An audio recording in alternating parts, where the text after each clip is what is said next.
नमस्कार सम्पूर्ण साथीहरूलाई यस च्यानलमा हजुरहरूलाई हार्दिक स्वागत गर्दछौँ। नेपाली शेयर बजारसँग सम्बन्धित समाचारहरू साथै विभिन्न स्टकहरूको एनालाइसिस गर्ने क्रममा आज पनि हामीहरूले दुईवटा यस्ता कमर्सियल ब्याङ्कहरूको बारेमा कम्प्यारिजन एनालाइसिस गर्नेछौँ। नेपाल सरकारका स्वामित्वमा रहेका दुईवटा कमर्सियल ब्याङ्कहरू एग्रिकल्चर डेभलपमेन्ट ब्याङ्क र नेपाल ब्याङ्क लिमिटेड यो 2078-79 को चौथो त्रैमासिक रिपोर्ट अनुसार यी ब्याङ्कहरू कस्ता छन्, साथै अब यी ब्याङ्कहरूले डिभिडेन्ड बाँड्ने पनि समय आइसकेको छ। धेरै ब्याङ्कहरूले अब डिभिडेन्ड घोषणा गरि पनि सकेका छन् भने अब एग्रिकल्चर डेभलपमेन्ट ब्याङ्क र नेपाल ब्याङ्क लिमिटेडले पनि डिभिडेन्ड घोषणा गर्ने समय नजिकै छ र यो अवस्थामा पनि अहिले बजार डाउन ट्रेन्ड जस्तै छ, किनभने दिनदिनै जसो बजार चाहिँ घटिरहेकै छ र बजार घट्नुको कारणहरूमा तरलताका अभावहरू छन् भने त्यसै गरी ब्याङ्कहरूले ब्याज दर चाहिँ बढाइरहेका छन्।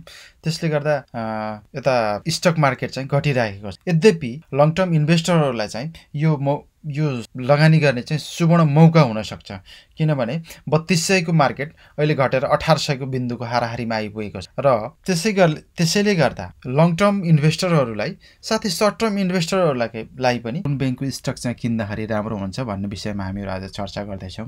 यसै अनुरूप आज चाहिँ हामी एग्रिकल्चर डेभलपमेन्ट ब्याङ्क र नेपाल ब्याङ्क लिमिटेडको चर्चा गर्नेछौँ। र एग्रिकल्चर डेभलपमेन्ट ब्याङ्क लिमिटेड र नेपाल दुवै ब्याङ्कहरू सरकारी स्वामित्वमा रहेका ब्याङ्कहरू हुन् र यी ब्याङ्कहरूको मूल्य बजार मूल्य कति छ र यसका फन्डामेन्टलहरू कस्ता छन् त, साथै अहिले कुन ब्याङ्कलाई चाहिँ लिँदाखेरि चाहिँ उचित हुन्छ त भन्ने विषयमा हामीहरूले आज छलफल गर्नेछौँ। र सबभन्दा पहिले हेरौँ एग्रिकल्चर डेभलपमेन्ट ब्याङ्क। यो एग्रिकल्चर डेभलपमेन्ट ब्याङ्क हो। अब यसको चाहिँ गभर्मेन्ट होल्डिङ भनेको 51% चाहिँ यसको गभर्मेन्ट होल्डिङ छ भने पब्लिक होल्डिङ चाहिँ 49% छ। साथै यसको म्यानेजमेन्ट हेडमा मिस्टर अनिल कुमार उपाध्याय हुनुहुन्छ भने यसलाई सेयर रजिस्टर चाहिँ NIBLS क्यापिटल लिमिटेडले गरेको छ र साथै यसको 52 विक्स हाई लो हेऱ्यो भने 551 रुपियाँ र 304, 551 हाईमा र लोमा चाहिँ 304 छ भने र यसको आजको मार्केट प्राइस भनेको 313 रुपियाँ 50 पैसा छ। त्यसै गरी नेपाल ब्याङ्क लिमिटेडको हेरौँ। अब नेपाल ब्याङ्क लिमिटेडको पनि यसको पनि गभर्मेन्ट होल्डिङ चाहिँ 51% र पब्लिक होल्डिङ चाहिँ यसको 49% छ र यसको म्यानेजमेन्ट हेडमा कृष्ण बहादुर अधिकारी हुनुहुन्छ भने त्यसै गरी यसको सेयर रजिस्टर चाहिँ सिभिल क्यापिटल मार्केट लिमिटेडले गरेको छ भने यसको 52 विक्सको हाई लो चाहिँ 489 रुपियाँ हाईमा र 264 रुपियाँ चाहिँ यसको लोमा छ भने र आजको मार्केट प्राइस चाहिँ यसको 273 रुपियाँ छ। अब सबभन्दा पहिले त पेड अफ क्यापिटल हेरौँ। पेड अफ क्यापिटल हेर्दाखेरि एग्रिकल्चर डेभलपमेन्ट ब्याङ्कको 13 अरब 18 करोड 79 लाख 15 हजार छ भने त्यसै गरी नेपाल ब्याङ्क लिमिटेडको 14 अरब 40 करोड 59 लाख 4 हजार छ। यसरी हेर्दा नेपाल ब्याङ्क लिमिटेडको चाहिँ पेड अफ क्यापिटल चाहिँ धेरै देखियो र फन्डामेन्टल्ली जसको पेड अफ क्यापिटल धेरै छ उसलाई चाहिँ राम्रो कम्पनी मानिन्छ। त्यसै अनुरूप नेपाल ब्याङ्क लिमिटेड चाहिँ यसमा अब्बल देखियो भने त्यसै गरेर रिजर्भ चाहिँ कसले धेरै जम्मा गरेको छ त भन्ने सन्दर्भमा एग्रिकल्चर डेभलपमेन्ट ब्याङ्कले 15 अरब 12 करोड 89 लाख 93 हजार चाहिँ यसले रिजर्भमा राखेको छ भने त्यसै गरी नेपाल ब्याङ्क लिमिटेडले चाहिँ 21 अरब 38 करोड 5 लाख 55 हजार चाहिँ नेपाल ब्याङ्कले रिजर्भमा राखेको रहेछ। यसरी हेर्दा पनि नेपाल ब्याङ्क लिमिटेडको चाहिँ रिजर्भ पनि धेरै भएकोले गर्दा एडिबिएल भन्दा नेपाल ब्याङ्क लिमिटेड राम्रो देखियो। त्यसै गरी अब डिपोजिट्स, अब यो ब्याङ्कहरूको बिजनेस भनेको डिपोजिट कस्टमरहरूबाट डिपोजिट कलेक्सन गर्ने र लोन चाहिँ सप्लाई गर्ने, इन्भेस्टमेन्ट गर्ने, यो बिजनेस खास गरेर ब्याङ्कहरूको हुन्छ। त्यसै अनुरूप अब यिनीहरूले सबभन्दा पहिला पैसा त कहाँबाट दिनु पर्यो त भन्दा कस्टमरहरूबाट, र कस्टमरहरूसँगबाट कुन ब्याङ्कले चाहिँ बढी डिपोजिट कलेक्सन गर्न सफल भयो त भन्दाखेरि एग्रिकल्चर डेभलपमेन्ट ब्याङ्कले चाहिँ 1 खरब 66 अरब 49 करोड 69 लाख 65 हजार चाहिँ अहिले डिपोजिट कलेक्सन गर्न सफल भएको छ यो 78-79 को क्वार्टर 4 सम्म भने त्यसै गरी नेपाल ब्याङ्क लिमिटेडले चाहिँ 1 खरब 96 अरब 6 करोड 39 लाख 52 हजार चाहिँ डिपोजिट कलेक्सन गर्न सफल भएको छ र यसरी हेर्दा पनि नेपाल ब्याङ्क लिमिटेडले एग्रिकल्चर डेभलपमेन्ट ब्याङ्क भन्दा बढी डिपोजिट कलेक्सन गर्न सफल भएको रहेछ। र त्यसैगरी अब यो कस्टमरहरुबाट डिपोजिट कलेक्सन गरिसकेपछि यसलाई लगानी इन्भेस्टमेन्ट पनि गर्नु पर्यो। इन्भेस्टमेन्टमा चाहिँ एग्रिकल्चर डेभलपमेन्ट बैंकले चाहिँ 50 अरब 88 करोड 8,15,000 गरेको छ भने त्यसैगरी नेपाल बैंक लिमिटेडले 51 अरब 44 करोड 42,69,000 चाहिँ इन्भेस्टमेन्ट गर्न सफल भएको छ। त्यसैगरी लोन एन्ड एडभान्सको रूपमा चाहिँ एग्रिकल्चर डेभलपमेन्ट बैंकले 1 खरब 78 अरब 51 करोड 47,88,000 गरेको छ भने त्यसैगरी नेपाल बैंक लिमिटेडले चाहिँ 1 खरब 71 अरब 79 करोड 75,77,000 चाहिँ लोन एन्ड एडभान्सको रूपमा सप्लाई गरेको छ। यसरी लोन एन्ड एडभान्समा चाहिँ एग्रिकल्चर डेभलपमेन्ट बैंक अगाडि छ भने नेपाल बैंक लिमिटेड चाहिँ इन्भेस्टमेन्टमा अगाडि छ। यसरी लोन एन्ड एडभान्समा चाहिँ एग्रिकल्चर डेभलपमेन्ट बैंकले चाहिँ अलि बढी सप्लाई गरेको रहेछ लोन चाहिँ है। त्यसरी हेर्दा एडीबीएल चाहिँ अगाडि देखियो। त्यसैगरी नेट इन्ट्रेस्ट इन्कम चाहिँ कसको बढी छ त भन्दाखेरि एग्रिकल्चर डेभलपमेन्ट बैंकको 7 अरब 77 करोड 91,04,000 चाहिँ एग्रिकल्चर डेभलपमेन्ट बैंकको छ भने नेपाल बैंक लिमिटेडको चाहिँ 6 अरब 88 करोड 47,61,000 चाहिँ नेपाल बैंक लिमिटेडको छ। यसरी हेर्दा नेट इन्ट्रेस्ट इन्कम चाहिँ एडीबीएल को बढी देखियो। र त्यसैगरी नेट प्रॉफिट हेर्दाखेरि अब नेट प्रॉफिट चाहिँ अब प्रॉफिट हेरौं।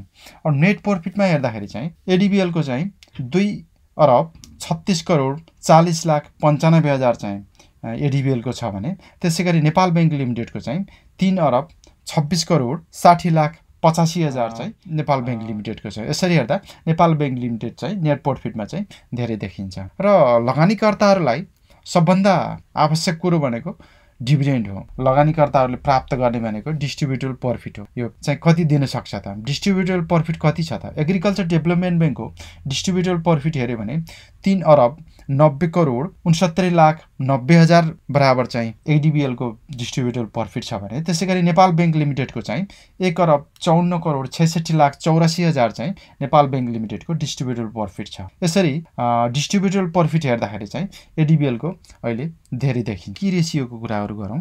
अब की रेशियोको कुराहरु गर्दाखेरि जस्तो नन परफर्मिङ लोनको कुरा गरौँ।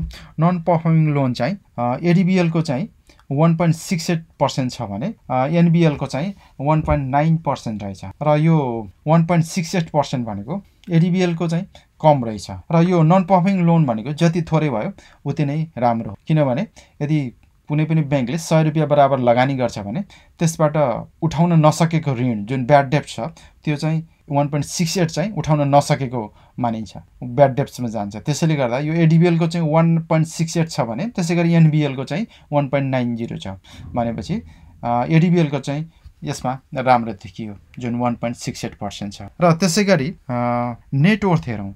नेट वर्थ कम्पनीको नेट वर्थ चाहिँ कति छ त भन्दा एडीबीएल को चाहिँ 214 रुपैयाँ 71 पैसा छ भने त्यसैगरी नेपाल बैंक लिमिटेडको चाहिँ 248 रुपैयाँ 41 पैसा छ। र यसरी हेर्दाखेरि नेपाल बैंक लिमिटेड चाहिँ एग्रिकल्चर डेभलपमेन्ट बैंक भन्दा बलियो देखियो।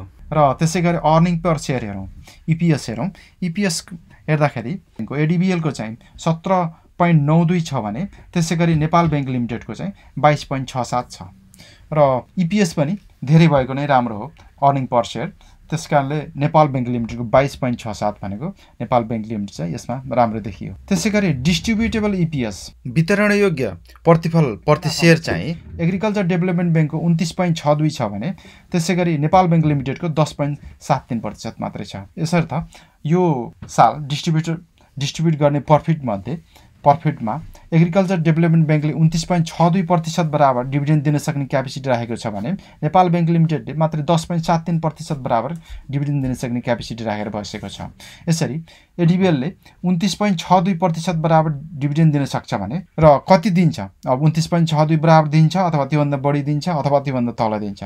जस डिस्ट्रिब्युटेबल ईपीएस बाँड्न सक्ने मुनाफा भनेको 29.62% चाहिँ एग्रिकल्चर डेभलपमेन्ट बैंकसँग छ भने नेपाल बैंक लिमिटेडसँग मात्र 10.73% छ।